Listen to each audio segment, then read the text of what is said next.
Death and life are in the power of the tongue. Here's the true story of Air Blue Flight 202 and how the captain's words caused the loss of life for all 152 souls on board. When the captain and the co-pilot got to the airplane that day, it was obvious it was going to be a challenging flight. There was terrible weather, mountainous terrain, low visibility. It was going to be a challenging flight.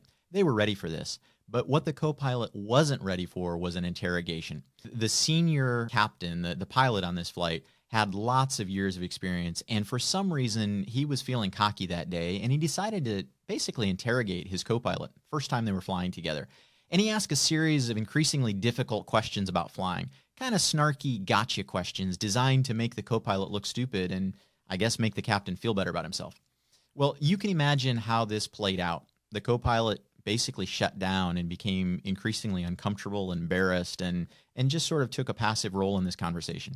Now, how do we know this? Well, unfortunately, these words were preserved on the cockpit voice recorder that they found after the crash. As the flight wore on, the visibility got worse, and the captain became more and more arrogant and actually started doing things his own way and violating clear policies of the airline that they were working for.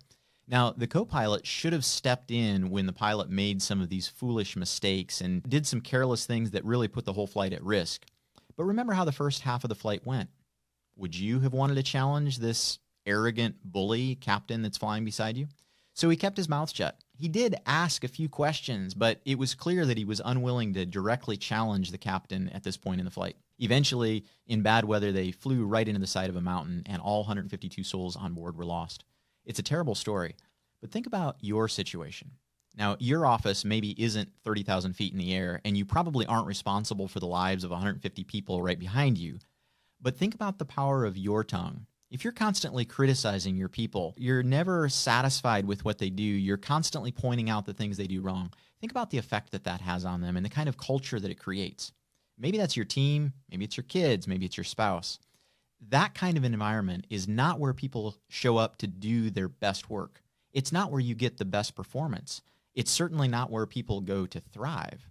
That kind of an environment causes people to keep their heads down and just sort of tries to stay out of your way and not make you mad. I don't think that's the kind of company that you want to create, not the kind of family you want to leave. It certainly isn't mine. Remember that words are meant to encourage people and build people up. Words should be constructive, not destructive. Death and life are in the power of the tongue. If you found this helpful, like and follow for more or visit growwithtim.com.